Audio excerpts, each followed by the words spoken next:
Hello friends, welcome to सीजीवी आपम hub. आज मैं आप लोगों के लिए रिपीटेड क्वेश्चंस लेके आई हूँ जो कि छत्तीसगढ़ के एग्जाम में बार बार पूछे जा चुके हैं।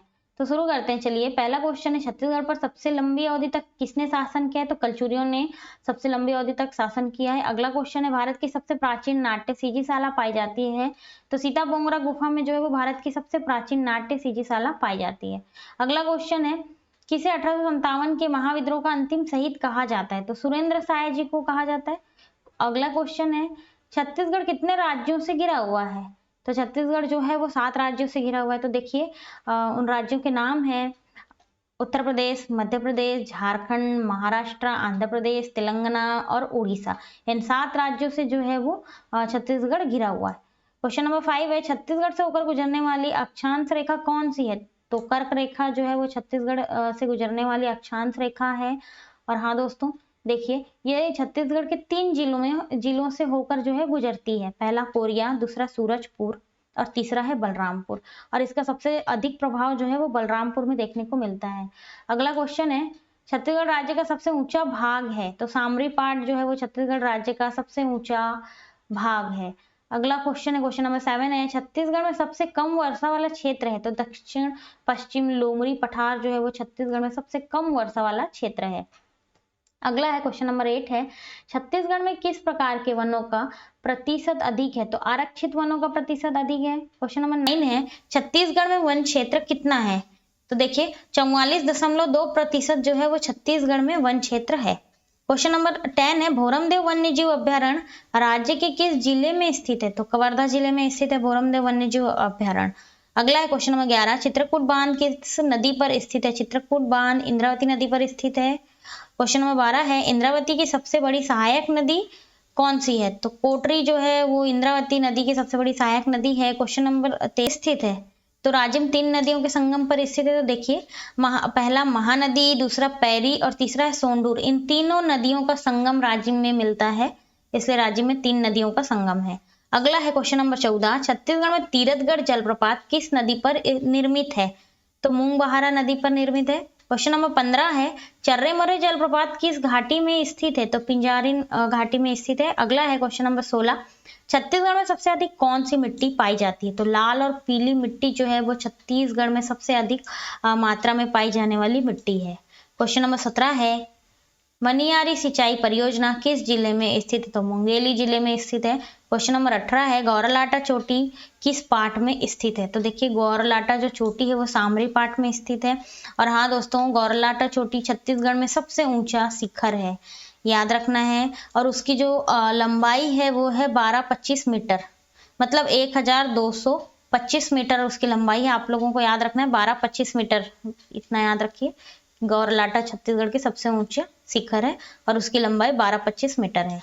अगला क्वेश्चन है, क्वेश्चन नंबर 19, छत्तीसगढ़ में सर्वाधिक सिंचाई किसके द्वारा होती है? तो नहर के द्वारा होती है छत्तीसगढ़ में सर्वाधिक सिंचाई। क्वेश्चन नंबर 20 है, छत्तीसगढ़ राज्य की प्रमुख तिलहन फसल है? तो छत्तीसगढ़ में सबसे अधिक जो प्रमुख रूप से है तिलहन फसल वो अलसी है। अगला क्वेश्चन है, क्वेश्चन नंबर 21, छत्तीसगढ़ में सबसे अधिक पैदा होने वाली दलहनी फसल है? तो चना है, दाल वाली फसल जो सबसे अधिक मात्रा में पैदा होती है उसमें चना है इसका आंसर। अगला क्वेश्चन है, छत्तीसगढ़ राज्य में वर्तमान में कितने कृषि उपज मंडी कार्यरत हैं? अभी मंडी का जो एग्जाम हुआ था उसमें क्वेश्चन पूछा गया था। तो 69 जो है वर्तमान में कृषि उपज मंडी कार्यरत हैं। क्वेश्चन नंबर 23 है, छत्तीसगढ़ में किस खनिज मिनरल का भंडार देश में सर्वाधिक है? तो टिन अयस्क का भंडार जो है वो देश में सर्वाधिक है, छत्तीसगढ़ में पाया जाता है सबसे अधिक टिन अयस्क। अगला क्वेश्चन है, क्वेश्चन नंबर 24, छत्तीसगढ़ राज्य का प्रमुख खनिज कौन सा है? तो खनिज तो कोयला है, छत्तीसगढ़ में सबसे अधिक मात्रा में कोयला पाया जाता है। और हाँ दोस्तों, ये पूरे भारत में सबसे अधिक अगर कोयला कहीं पाया जाता है तो वो सिर्फ छत्तीसगढ़ में पाया जाता है, इसलिए यहाँ का प्रमुख खनिज कोयला है। क्वेश्चन नंबर 25 है, छत्तीसगढ़ की हसदो घाटी किस लिए विख्यात है? तो हसदो घाटी कोयला खदानों के लिए विख्यात है क्योंकि सबसे अधिक मात्रा में कोयला पाया जाता है। अगला क्वेश्चन है, क्वेश्चन नंबर 26 है, कोयला उत्पादन में देश में छत्तीसगढ़ का कौन सा स्थान है? जैसा कि मैंने आप लोगों को बताया था अभी कि देश में पहला स्थान है, सबसे अधिक मात्रा में कोयला छत्तीसगढ़ में पाया जाता है। अगला क्वेश्चन है क्वेश्चन नंबर 27 है, छत्तीसगढ़ में आदिवासियों जनजातियों की संख्या कितनी प्रतिशत है? तो 30% से अधिक आदिवासी जनजाति समुदाय के लोग छत्तीसगढ़ में निवासरत हैं। अगला क्वेश्चन है क्वेश्चन नंबर 28, छत्तीसगढ़ में बाल विधवाओं के विवाह को क्या कहा जाता है? तो इसका आंसर होता है गवन विवाह कहा जाता है। क्वेश्चन नंबर 29 है, कत्थक बनाने वाली अनुसूचित जनजाति कौन है? तो खरवार जो है वो कत्था बनाने वाली अनुसूचित जनजाति है। क्वेश्चन नंबर 30 है, छत्तीसगढ़ में सुआ नृत्य किस त्योहार में करते हैं? दीपावली में किया जाता है सुआ नृत्य, आप लोगों को पता ही है।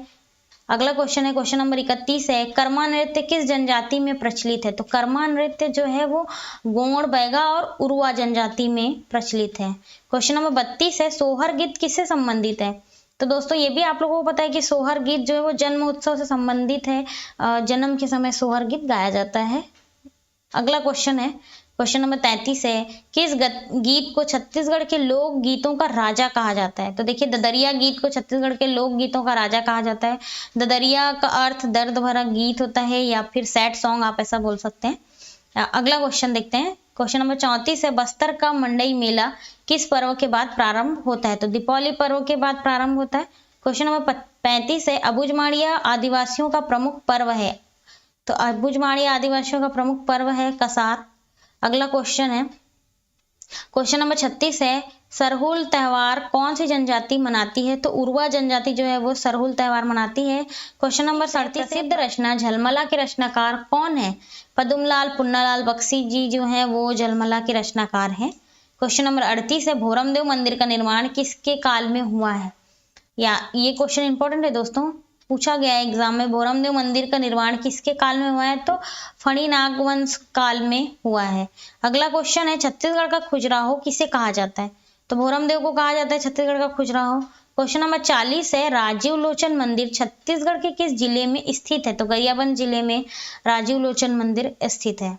अगला है क्वेश्चन नंबर 41 है, राजा चक्रधर सिंह का संबंध किस रियासत से था? तो रायगढ़ रियासत से राजा चक्रधर सिंह का संबंध था। अगला क्वेश्चन है, कौन सा स्थान छत्तीसगढ़ का शिमला कहा जाता है? ये भी हम सभी को पता है आप लोगों को कि छत्तीसगढ़ का शिमला जो है वो मैनपाट को कहा जाता है। क्वेश्चन नंबर 43 है, छत्तीसगढ़ राज्य की प्रथम संकल्पना किसने की थी? ये इंपॉर्टेंट क्वेश्चन है दोस्तों, छत्तीसगढ़ राज्य की प्रथम संकल्पना पंडित सुंदरलाल शर्मा जी ने किया था, याद रखना है। अगला क्वेश्चन है, किशोर का मंगल पांडे किसे कहा जाता है? किशोर का मंगल पांडे किसे कहा जाता है? शहीद हनुमान सिंह को कहा जाता है। अगला क्वेश्चन है क्वेश्चन नंबर 45 है, 1857 के विद्रोह का अंतिम शहीद किसे कहा जाता है? सुरेंद्र साय जी को कहा जाता है। क्वेश्चन नंबर 46 है, छत्तीसगढ़ राज्य लोक सेवा आयोग के प्रथम अध्यक्ष कौन बने हैं? देखिए दोस्तों ये काफी इंपॉर्टेंट क्वेश्चन है, छत्तीसगढ़ राज्य लोक सेवा आयोग के प्रथम अध्यक्ष मोहन शुक्ला बने हैं, याद रखना है दोस्तों। क्वेश्चन नंबर 47 है, छत्तीसगढ़ शब्द का प्रथम प्रयोगकर्ता कौन है? ये भी इंपॉर्टेंट क्वेश्चन है, कवि दलपत राव जी हैं छत्तीसगढ़ शब्द के प्रथम प्रयोगकर्ता। अगला क्वेश्चन है, छत्तीसगढ़ राज्य के प्रथम राज्यपाल कौन बने? ये भी इंपॉर्टेंट है, प्रथम राज्यपाल दिनेश नंद सहाय जी हैं। अगला क्वेश्चन है, छत्तीसगढ़ राज्य में लोकसभा के कितने निर्वाचन क्षेत्र हैं? तो देखिए 11 निर्वाचन क्षेत्र हैं छत्तीसगढ़ राज्य में लोकसभा के। लास्ट क्वेश्चन है, छत्तीसगढ़ में अंतरराष्ट्रीय स्तर का पहला क्रिकेट स्टेडियम कहाँ बनाया गया है? तो रायपुर जिला में बनाया गया है, रायपुर छत्तीसगढ़ की राजधानी भी है और पूरे छत्तीसगढ़ में एक ही अंतरराष्ट्रीय क्रिकेट स्टेडियम है जो कि रायपुर में स्थित है। तो दोस्तों अगर ये वीडियो आप लोगों को थोड़ी भी अच्छी लगी हो तो प्लीज़ चैनल को लाइक कीजिए, सब्सक्राइब कीजिए और शेयर कीजिए। आप लोगों के लिए वीडियो हेल्पफुल हो तो प्लीज़ चैनल को सब्सक्राइब कीजिएगा। Thank you friends, thank you so much.